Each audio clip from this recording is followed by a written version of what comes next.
Hello there, fellow YouTube and game-playing people. It's me, RiggerM71, and today I'd like to cover what I affectionately used to call a hidden classic. But Rigger, why a hidden classic, you ask?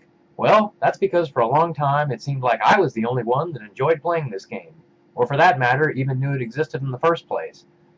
Mentioning it to anyone would yield puzzled expressions and occasional drooling. What is this unusual classic, you may ask? Clive Barker's Undying.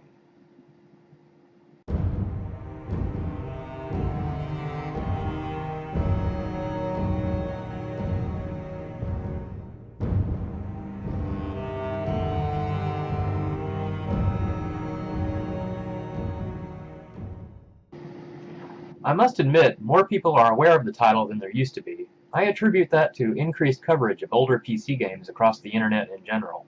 There's also the fact that Good Old Games, or GOG, has re-released the title with improved compatibility for newer operating systems, which they tend to do a great deal and I am thankful for.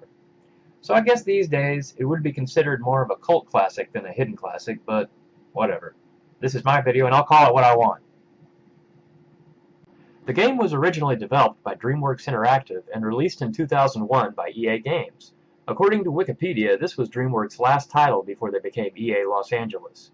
Dreamworks worked closely with horror writer Clive Barker on plot, character development, and story, and delivered what I always thought was a pretty amazing and creepy game, especially given the limits of PC hardware and development tools at the time.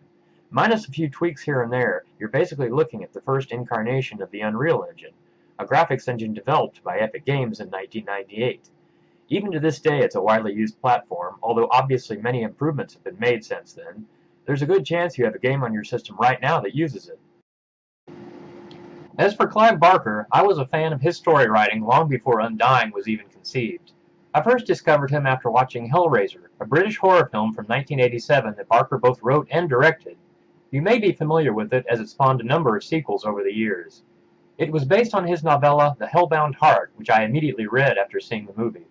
After that I was hooked, and read a number of his other works. I even got to meet him at a Fangoria Weekend of Horrors convention in the mid-90s. Yup, that's me on the right, obviously.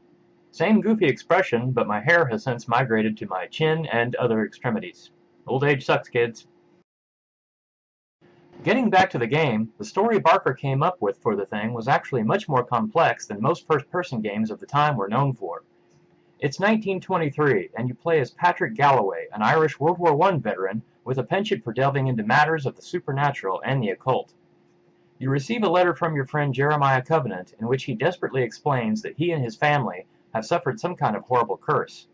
Apparently each of his siblings has either disappeared or died recently, and he of course fears that he may be next. He pleads with you to come to his ancient Ireland estate and help him in whatever capacity you can. So you immediately hop on a ship and head for Ireland to help your dear friend. I won't spoil too much more of the story, as it's quite good and worth experiencing for yourself if you've never played the game. I will say that once you get to the estate and meet with Jeremiah, things start to get weird. Despite the dated graphics, the game does an excellent job of delivering the feel of a creepy old mansion.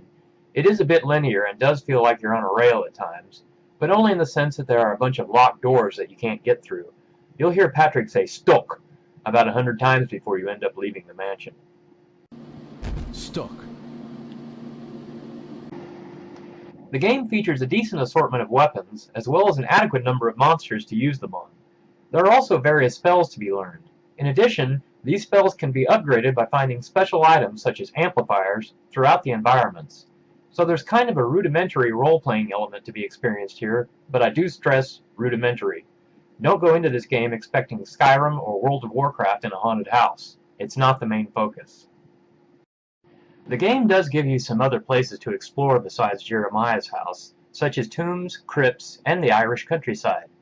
Of particular note is a place called Oneros, a sort of dreamlike otherworld where the laws of physics seem to have taken a permanent vacation.